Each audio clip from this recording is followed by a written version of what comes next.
Maximus POV. Natapos ang buong meeting na wala akong halos naunawaan. Si Tito Brando ang nag-handle ng subject ngayon. Lumapit siya sa akin, matapos maglabasan ang mga board of directors. Huwag ka naman magpahalata na wala ka sa sarili, sabi niya sa akin. Huminga ako ng malalim. Hindi ko lang matanggap ang mga nangyari. Tapos na ang lahat, tapos na. Mabuti nga at hindi tuluyang nalason ng babaeng yun ang utak mo. Isa pala siyang makamandag na ahas, kung tama ang mga suspetsya mo sa kanya. Anak yata siya ni Medusa. Sarili niyang kamandag ang papatay din sa kanya. Umuwi ka na muna ngayon sa Bulacan. Makipag-usap ka sa iyong biyenan. Pinamamanmanan ko na ang Medusang to. Siguradong magkikita sila dito ng mahal niyang ninong. May anak na sila diba? Hindi ko siya sinagot pero muling lam-erawan sa isipan ko ang mukha ng batang yun. Hindi maipagkakaila na si Celine nga ang ina niya. Uuwi na muna ako para kumuha ng mga gamit ng mag-ina ko. Good. Babalitaan na lang kita. Ingat. Tinapik niya ako sa balikat at nauna nang lumabas ng conference room. Muli naman akong bumantong hininga ng malalim. Kahapon pa naninikip ang dibdib ko dahil sa mga natuklasan ko mula sa ama ni Esmeralda. Lumabas na rin ako ng conference room at gumayak para sa pag-uwi. Esmeralda's POV. Wala pa rin si Daddy Mama. Tanong ng anak ko habang binibihisan ko siya dito sa ibabaw ng kama. Pauwi na rin yun si Daddy. Baka na traffic lang sa daan. Gabi na mama sabi niya bibili niya ko Jollibee. Tapos sasama niya si girl. Hinti pa tayo ng kaunti anak. Parating na rin yun. Nag-toothbrush na ako mama. Tuluyan na siyang humiga sa kama. Nagpagulong-gulong at nagtutuwad siya doon. Mag-toothbrush ka na lang ulit mamaya. Ang dami ko ng toothbrush.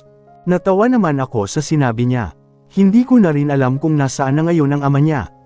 Wala naman akong natatanggap na text o tawag mula sa kanya, buhat pa noong umalis siya kaninang umaga. Nakalimutan niya yata ang sinabi ko sa kanya bago siya umalis.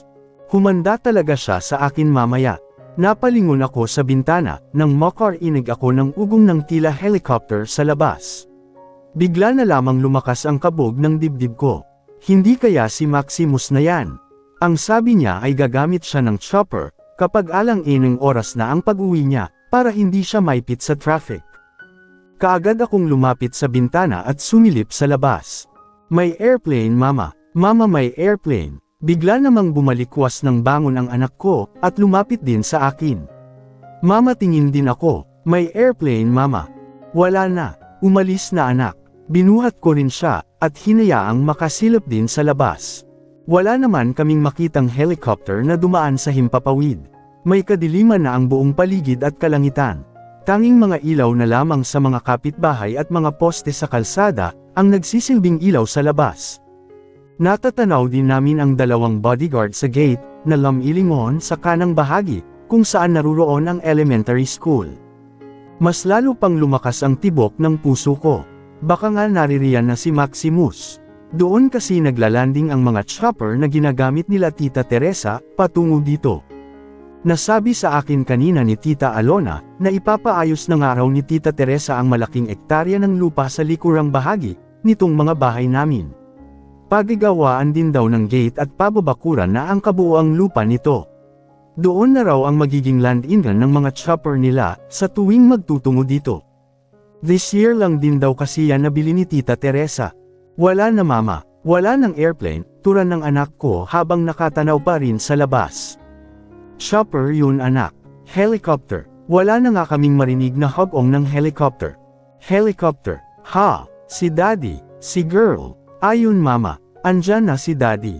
Bigla rin akong napalingon sa lugar na tinuturo niya, at ganun na lang ang ngiti ko, nang unang-una kong makita ang napakalaki niyang teddy bear, na ngayoy buhat ng daddy niya. Kasama din niya ang mga bodyguard niya na may dalang mga bag at mga supot. Baba ako mama, nandyan na si daddy. Nag-wild bigla ang bata. Oh halika na, bababa tayo. Ibinaba ko na siya at mabilis kaming lumabas ng silid. Daddy, kaagad niyang sigaw sa hagdan. Dahan-dahan anak. Hinawakan ko siya ng mahigpit sa braso dahil nagmamadali siya sa pagbaba. Daddy, oh bakit sumisigaw? Tanong naman ni Papa na biglang lumabas mula sa kusina. Nandyan na daddy ko lolo. Kaagad din namang bumungad sa pinto ang ama niya habang buhat si Girl. Baby. Girl, nandito ka na. Kaagad din namang tumakbo palapit sa kanila si Emerald. Niyakap niya kaagad ang girl niya. Hindi halatang na-miss niya ito ng sobra. Ang tagal mo daddy. Kanina pa kita hinihintay eh. May mga inas-ikaso pa si daddy. Humalik siya sa lips ng anak namin. Ipinasok naman dito sa loob ng mga bodyguard niya, ang mga bag at malalaking supot ng Jollibee. Wow Jollibee, gusto ko ng Jollibee. Thank you daddy. Tuwang-tuwa na naman ang bull-inggit namin. Dito na lang muna natin ilagay sa baba si Girl. Ibinaba ni Maximus sa gilid ng sofa sa sala ang giant teddy bear. Lumapit din siya kay Papa at nagmano. Naka-chopper ka ba ngayon? Opo Papa, aabutin kasi ako ng hating gabi kung susuungin ko ang traffic. Sigurado yun, kahit dito sa Santa Maria ay traffic na din. Oo nga po, lumapit na rin siya sa akin at humulik sa mga labi ko. Yamakap din siya sa akin ng mahigpit. Kumain ka na ba? Tanong ko sa kanya. Nag-dinner ako sa mansion.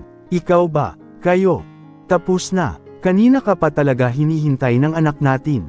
Nagmamaktol na siya kanina sa kama. Ikaw ba hindi? Sumilay naman ang pilyong ngiti sa mga labi niya. Nagtatampo na ko. Ang sabi ko kanina, ay mag-text ka kapag nakarating ka na doon. I'm sorry. Napaharap kaagad ako sa meeting kanina, kaya nawala sa isip ko. Okay lang, basta nakarating ka ng ligtas. Galit ka pa ba? Muli niya akong hinalikan sa lips. Hindi ako galit. Nag-aalala lang ako. I'm sorry. Hindi ko na uulitin. Hindi ko na lamang siya sinagot. Nilingon namin ang maglolo na ngayon ay inuumpisahan ng buksan ang mga supot ng Jollibee sa sofa. Ito sa'yo Lolo Burger. Gusto ko spaghetti. Inabutan ng burger ni Emerald ang lolo niya. Masarap to ah. Tuwang-tuwa naman si Papa, na kaagad din itong binuksan. Bigay ko si Lola Burger. Natutulog na ang lola mo. Gigisingan ko siya. Huwag na. Nananaginip na yon. Bukas na lang niya kakainin ang burger niya. Nanaginip. Pakiakyat na lang sa taas ang mga bag, utos naman ni Maximus sa mga bodyguard niya. Yes boss. Kaagad din naman nila ang mga itong iniakyat ng hagdan.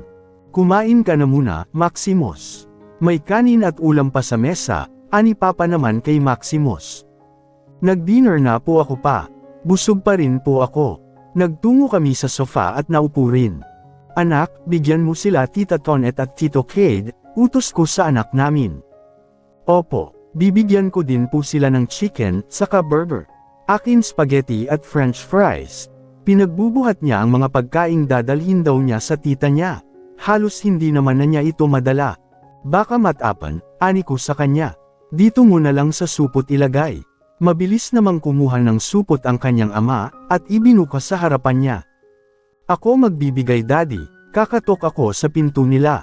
Alright, kaagad din niyang kinuha ang supot mula sa ama niya, matapos niyang ilagay ang mga pagkain doon, at tumakbo papasok sa hallway patungo sa pinto ng silid nila Ate Tonet, at Kuya Cade. Maaga silang nagkulong ngayon sa kwarto nila, dahil maaga daw silang magbubukas ng grocery bukas sa palengke. Pag-aari nila ang grocery na yun at mayroon sila dong mga tao. Isa pa lang ang anak nila, ang junior nilang 10 years old na ngayon, pero hindi dito natutulog ang batang yun. Doon daw ito talaga tumatambay sa lola Alona niya kasama ang mga pinsan. Uuwi lang siya dito tuwing kakain, maliligo at magbibihis. Natano din naming bumukas ang pinto ng silid nila Ate Tonet at dumungaw siya doon. Tita, sayo po to Jollibee. Pasalubong ni Daddy. Kaagad iniabot sa kanya ni Emerald ang supot. Wow, thank you. Ang bait naman ng bib namin. Kumaway din siya sa amin. Welcome po, tita. Kaagad na ring tumakbo pabalik sa amin si Emerald. Nabigay ko na Daddy. Kain ako spaghetti. Akala ko ba nag-toothbrush ka na, ani ko sa kanya. Mag-toothbrush ulit ako mamaya mama. Natawa na lamang kami sa kanya. Gabi na pero napakakulit pa rin niya, kahit maghapon na sila sa kalalaro kanina kasama ang mga pinsan niya. Boss, may naiwan pa pong box sa chopper. Napalingon kami sa isa sa mga bodyguard na ngayon nasa pinto. Oh, I forgot. Ipasok nyo na rin dito sa loob. Yes boss. Muling tumalikod ang bodyguard at lumabas ng pinto. Ano yun? Tanong ko sa kanya, para kay Papa. Ha? Napalingon naman ako kay Papa. Si Papa naman ay nangunot ang noo, habang patuloy sa pagkain ng burger. Ang anak namin ay abala na rin sa pagkain ng spaghetti niya. Hindi nagtagal ay muling bumalik ang bodyguard, na may dala ng malaking box at mukhang mabigat ito. At nakita ko kaagad sa label nito ang isang bote ng mamahaling alak. Alak yan ani ko sa kanya. Tumawa naman siyang bigla, para kay Papa yan. Mukhang mamahaling alak yan. Lam-Eriwan naman kaagad ang excitement sa anyo ni Papa, habang nakatitig sa box. Lalasingan mo pa si Papa. Niniwian ko si Maximus. Tingnan mo si Papa Nanlaki kaagad ang mga mata. Pareho naman silang tumawa. Abay bihira ako makatikim ng mamahaling alak. Gin lang palagi ang natitikman ko. Para talaga sa mga tatay yun pa, sagot ko naman sa kanya. Galing sila kay Tito Marlon, sa kanyang pabrika, tura naman ni Maximus habang binubuksan na ang box sa sahig. Inilabas niya mula dito ang isang malaking bote ng mamahaling alak. Pero nasilip ko na mayroon pang 5 bote sa loob nito. Talaga, Luminous Twilight, basa ko naman sa label nito. Ang tito mo mismo ang gumagawa. Isa ito sa mga negosyo niya. Iniabot niya ang bote kay Papa. Nakalarawan naman sa anyo ni Papa ang labis na tuwa. Pangalan pa lang masarap na. Mas maganda kung matitikman na natin ito ngayon. Hay nako si Papa, malalasing ka na naman yan, ani ko sa kanya. Titikman lang naman. Malalasing ka niyan lolo. Tapos, tautamba ka, sige ka. Natawa naman kami sa tinuran ni Emerald. Nagpatuloy ito sa pagkain niya ng spaghetti. Matibay naman si lolo, hindi naman ako nalalasing. Malalasing ka niyan lolo, saka si daddy. Titikman lang naman ni lolo. Kaagad nagtungo sa kusina si Papa bitbit ang bote. Segundo lang ay nakakarinig na kami ng ingay na tila mga baso. Mukhang sa alak kayo magkakasundo ni Papa, saad ko kay Maximus. Lumapad namang bigla ang pagkakangiti niya. Ang sabi nila, para daw makasundo mo ang biyenan mo, sabayan mo raw sa inuman. Regaluhan mo ng mga mamahaling alak, bulong niya sa akin. Ganun ba yun? Muli naman siyang ngumisi, mukhang effective. Galing muha, mabilis niya akong hinalikan sa gilid ng leeg. Hindi nagtagal ay bumalik si Papa na may dala ng ang mga baso, at bitbit pa rin ang bote ng alak. Hay nako si Papa, titikim lang, nakangiti naman niyang sagot. Napailing na lamang ako. Matapos kumain ni Emerald, ay niyaya ko na siyang umakyat sa silid namin, dahil nakikita kong namumungay na ang kanyang mga mata. Hindi rin maganda sa kanyang naririto sa harapan ng inuman. Itinabi ko na lang muna sa ref ang mga tirang pagkain na Jollibee. Si Maximus na ang bumuhat sa anak niya at inihatid kami paakyat sa itaas. Tuluyan na ring nakatulog ang anak namin. Maingat niya itong inihiga sa gitna ng kama. Papasok ka ba bukas sa trabaho? Tanong ko sa kanya. Huwag ka nang magpakalasing. Baka tanghaliin ka ng gising bukas. Kaunti lang naman. Sesabayan ko lang si Papa. Matibay si Papa sa inuman. Di mo matatalo yan. Natawa naman siyang muli. Hindi ko naman siya doon pwedeng pabayaan mag-isa. Bahala ka. Matutulog na ko. Inaantok na ko. Matulog ka na. Gigisingan na lang kita mamaya. Humapit ang mga kamay niya sa baywang ko, at pinaghahalikan ako sa leeg. Bahala ka dyan honey. Bahagya ko siyang itinulak. Ang bango mo. Muli naman siyang tumawa. Kumalas na rin siya sa akin at nagtungo na sa pinto. Kinindata na lamang niya ako tuluyang lumabas. Hindi ko naman mapigil ang ngumiti. Parang sumasayaw ang puso ko sa mga oras na ito. Maximus POV. Alam ko naman na darating din ang araw na yan, dahil ito naman talaga ang bansa nila. Sagot ni Papa Arthur, nang sabihin ko sa kanyang bumalik na si Celine sa bago nitong pangalan, na Serena Hamilton Ignacio. Hindi ko po maintindihan, bakit daladala na niya ngayon ang apelyido ng ninong niya? Inampun ba siya ng mga Ignacio? Marahil ay doon na nila ipinagpatuloy ang relasyon nila ng ninong niya sa ibang bansa. Pwede naman silang magpakasal doon hindi ba? Naikuyong ko bigla ang mga kamao ko. Paano mo nalaman lahat yan Papa? Paano kayo nasangkot sa kanila? Si Pablo Ignacio ay matalik na kaibigan ng yumaong si Gustavo Baltazar. Inaanak siya ng ama nitong dating drug lord, na si Greg Baltazar. Kilala mo na ang mga Baltazar hindi ba?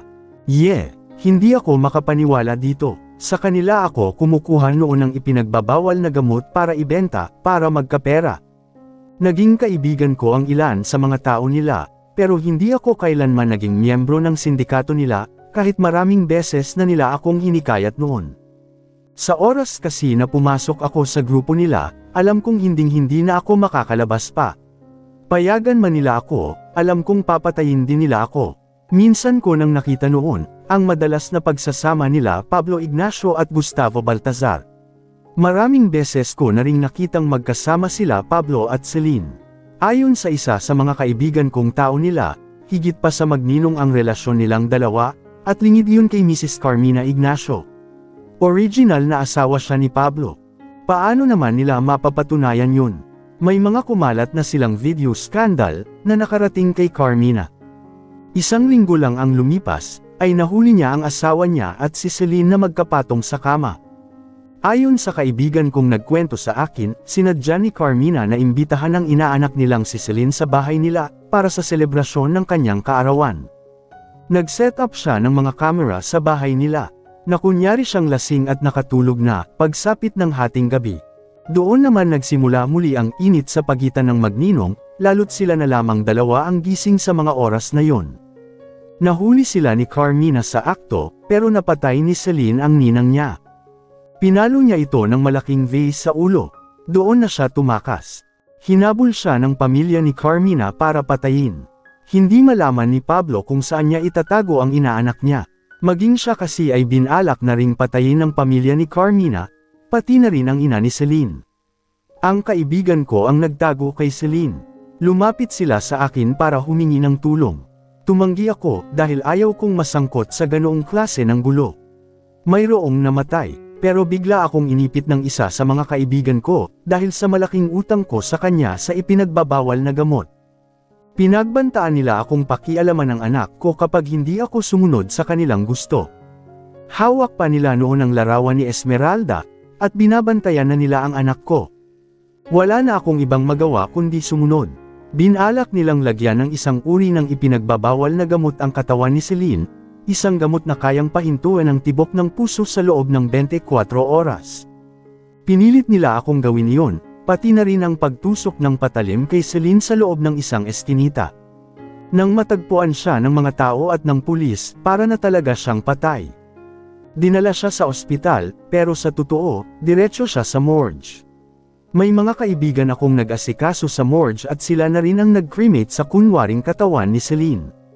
Ako naman, kusang loob na sumuko sa mga pulis.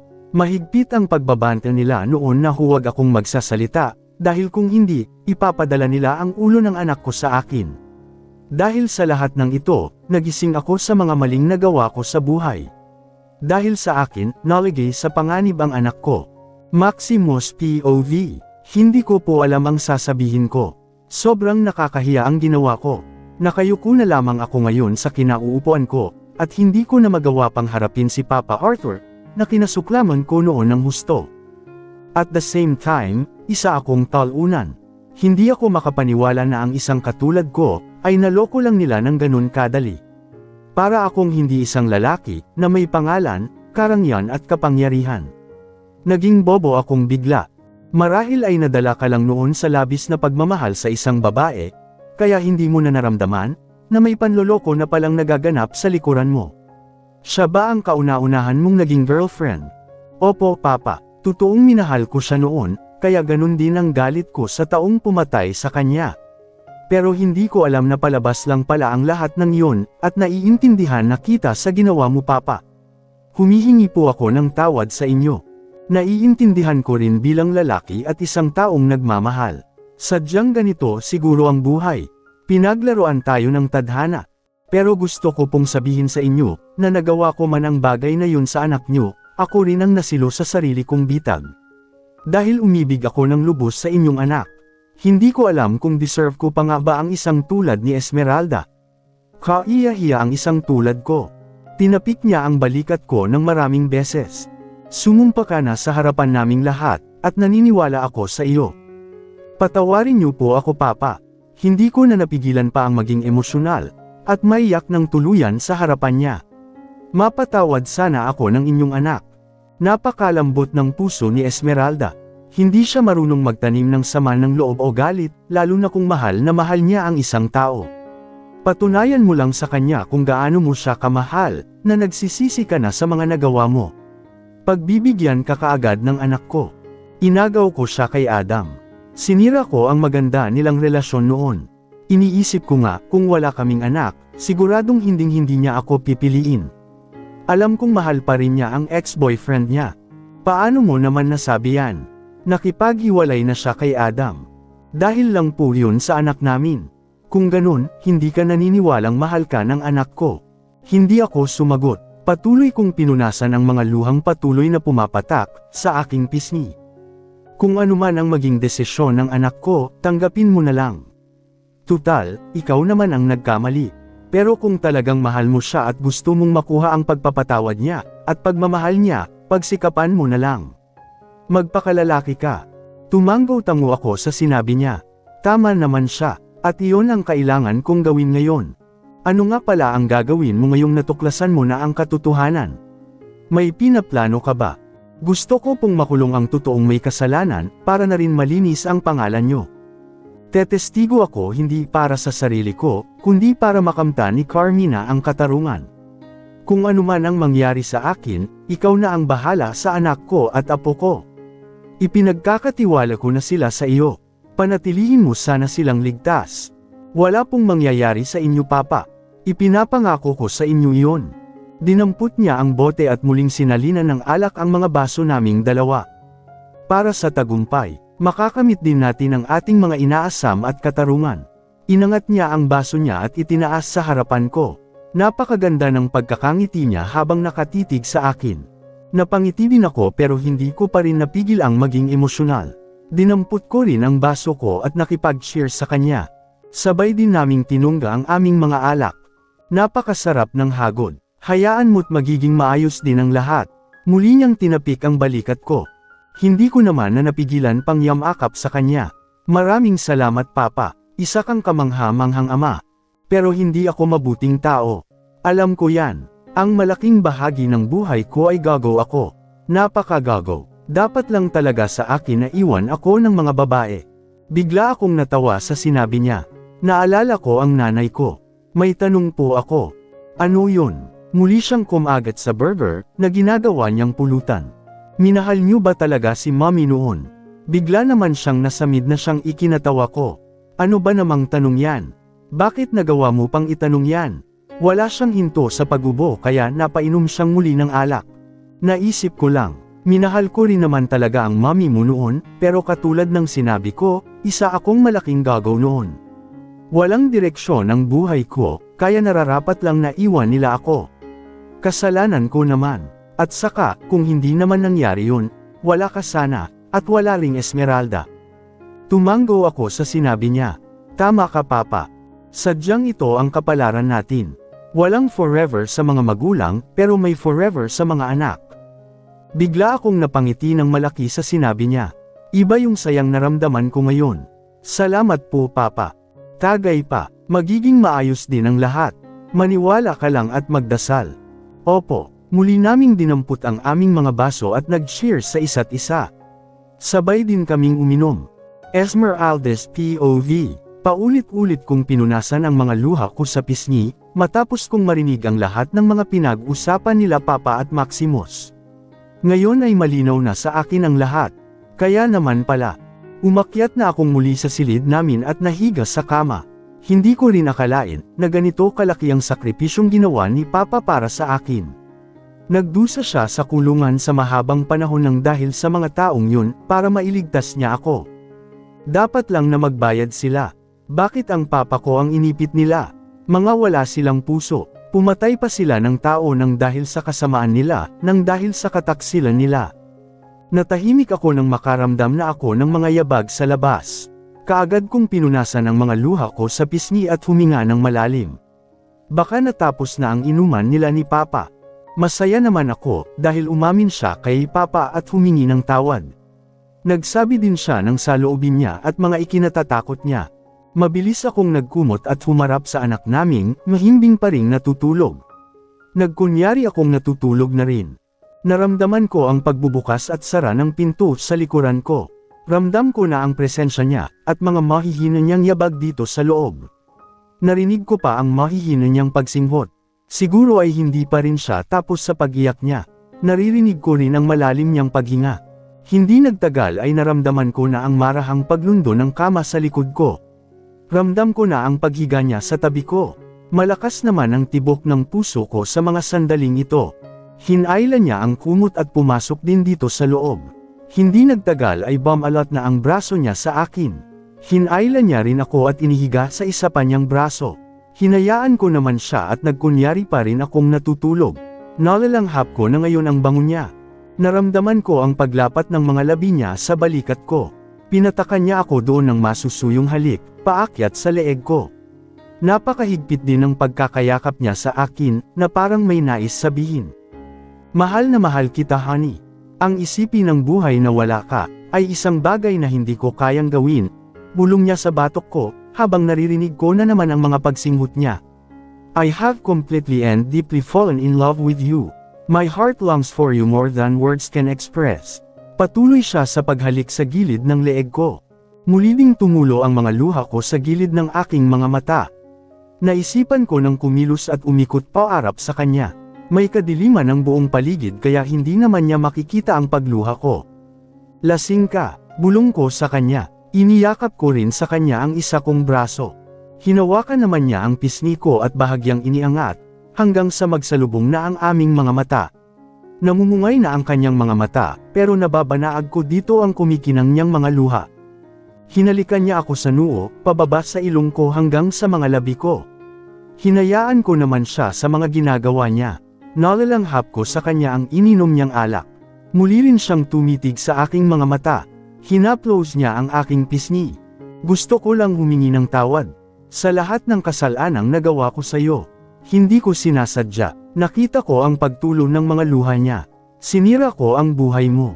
Ang magandang relasyon niyo noon ng boyfriend mo. At ngayon, ay tinanggalan kita ng karapatang pumili o magdesisyon sa mga gusto mong gawin through our daughter. Ginamit ko pa ang ating anak. Alam mo ba kung bakit ko ginawa to? Bakit? Kasi natatakot ako na mawala ka sa akin. Kasi hindi ko alam na mahuhulog pala ako sa iyo. Na may in love ako sa iyo. Na mamahalin kita ng lubos. Ito ang kinahinatnan ng aking mga kasalanan. Pinagsisisihan mo ba na minahal mo ko? No, never. Ikaw yung taong gusto kong makasama sa buhay ko. Muli niyang hinalikan ang mga labi ko at muli ring tumitig sa aking mga mata. Pinagsisisihan ko yung mga maling desisyon na ginawa ko noon. Sa tamang paraan ko na lamang sana ginawa ito, kung saan darating pa rin sa atin ang ating anak. Hindi naman ako sumagot at nanatili lamang nakatitig sa kanya. Sorry sa mga pagkakamali ko. Lubos kong pinagsisihan ang aking mga ginawa, at naiintindihan ko ang sakit na naidulot ko. Handa akong tanggapin ang anumang kahihinatnan ng aking pag-uugali, ngunit umaasa akong, hindi ito haantong sa pakikipaghiwalay mo sa akin, at paglayo mo sa akin sa ating anak. Lahat ng gusto mo ay gagawin ko, kahit na ano. Kahit buhay ko ay ibibigay ko para sa iyo. Ganon kita kamahal.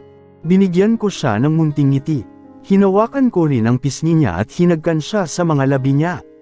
Narinig ko na lahat-lahat ng naging usapan niyo ni Papa. Umawang namang bigla ang mga labi niya, at lamerawan ang gulat sa kanyang mga mata. Honey, muling tumulo ang mga luha niya, kasabay ng pagyakap niyang muli sa akin ng mahigpit. I'm sorry, I'm so sorry honey. Bumalik na pala siya, tanong ko sa kanya, nakaramdam pa rin ako ng munting panibugho sa dibdib ko. Napapaisip ako kung ano bang hitsura ng ex-girlfriend niya. Siguradong maganda ang babaeng yun. I swear, I'm completely over her. Wala na akong pagmamahal sa kanya.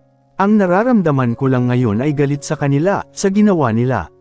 May pinatay siyang tao, at dinamay pa ang iyong ama. Hinding-hindi ko mapapatawad ang ginawa nilang to. Dapat lang silang magbayad sa batas. Nakahinga naman ako ng maluwag sa sinabi niya. Yan lang ang gusto kong marinig, sagot ko sa kanya. Muling umawang ang mga labi niya habang nakatitig sa akin. Ikaw ang pinili ko dahil ikaw na ang mahal ko, hindi lang dahil ikaw ang ama ng anak ko. Pero kung wala ka namang nararamdaman para sa akin, hindi ko ipipilit. Nahinto ako sa pagsasalita ng lamukusan kaagad niya ng maalab na halik, ang mga labi ko. Hindi naman na ako nakakilos pa, dahil sa higpit ng pagkakayakap niya sa akin. Niyakap ko na lamang din siyang muli at tinugon ang mga halik niya.